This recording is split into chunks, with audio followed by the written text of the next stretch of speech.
Hey all, hello and welcome, Tony Bing here.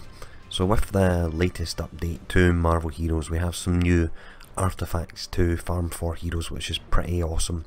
Now the 4 new artifacts we have that we can buy through a vendor in game, tied in with the event, are Luke's Lucky Chain, Bullseye's Deck of Cards, Karigi's Tetsubishi, if that's how you say it again, struggling with the voice, and Elektra's bandana.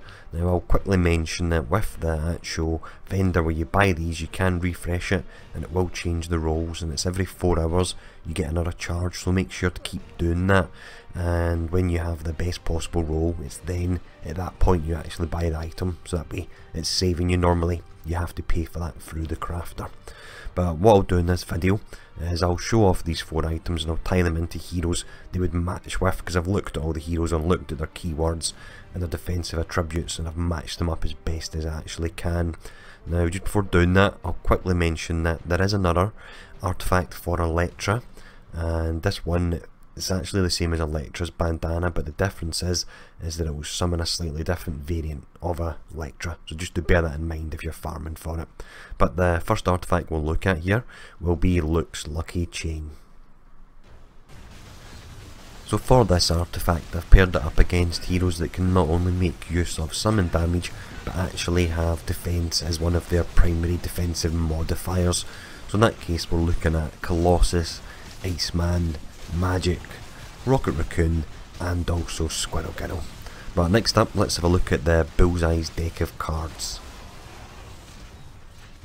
So this artifact here has really been custom made for Gambit, and it's awesome on him because all of his range skills have the throw tag, and that's the important part of this because it has damage rating to throw powers and the chance to instantly defeat enemies when you hit them with a throw power as well, with a 10-second cooldown. So heroes that can make use of it: Gambit of course.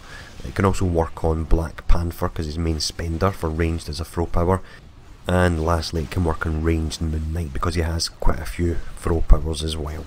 But next artifact we look at is Karigi's Tetsubishi. There we go, I think I got it right that time. So this one here is certainly a bit of a niche artifact, but I do like artifacts like that that work with only certain builds. Now heroes that would work great on would be Black Cat because she has a poison trap of course. You have Elektra who has the blow dart which will also provide the poison, and also on top of that, although they're not a hero on console yet, I'm putting this in because I can't wait for them to come out, and this will be perfect on them, the awesome green goblin. It would work really great in that. So these 3 heroes, they have quite a lot of skills that have movement powers, and they also have speed as a primary attribute, so it really does work great. But the final artifact we'll look at will be Elektra's bandana. For this final artifact then, I've paired this up with heroes that have fighting, deflect rating as a primary defensive trait, and also they have signatures that have the melee tag, so that way you're getting the damage rating to signature powers, but you're doubling up on it because you get the damage rating to melee powers as well. So heroes that would include would be Black Cat, that's the claw build, Black Panther, melee build of course, Captain America, Daredevil, Elektra, Kitty Pryde, Luke Cage, MOONKNIGHT melee build, and finally Nightcrawler. So there we go, that's all the 4 artifacts covered just before my voice goes. So I hope this video was useful as always. Any questions feel free to ask, and I'll see you all again soon.